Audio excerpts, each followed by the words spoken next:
should Christians jettison the doctrine of hell? Should they believe in it? And if so, why? Well, the answer to that, really, on the one hand, is relatively simple. On the other hand, it's pretty profound. The simple answer is the Bible teaches it, and God's Word is infallible and inerrant, and therefore we must hold to all that God's Word reveals because it's true. And that's our responsibility, is to be good stewards of the truth. Paul says that he is innocent of the blood of all men because he has declared the whole counsel of God. So while we fully recognize that some doctrines are more important than others, there is no such thing as a superfluous doctrine in the Bible. And the doctrine of hell by no means would fall into a secondary or tertiary element of doctrine. So why is it so important?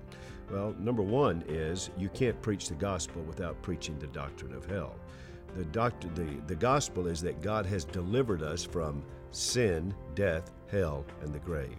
So if you don't articulate those issues, it's not good news if you don't know what the bad news is. And the bad news is that we are under the judgment of sin, we are under the power of sin, and therefore the wages of sin is death, and death is an eternal death of everlasting condemnation in a place called hell.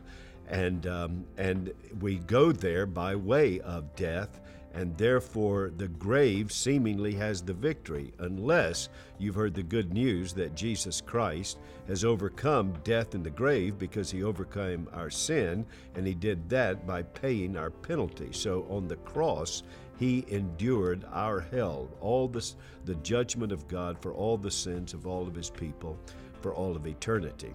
So to preach the gospel, you have to preach the doctrine of hell as well as sin and death, and that Jesus delivers us from all of our enemies. But the second reason is that we can't be more spiritual than Jesus. And the number one teacher of the doctrine of hell is Jesus in the Bible.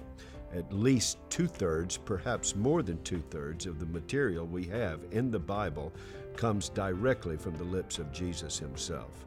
And then thirdly and finally is just an argument from church history.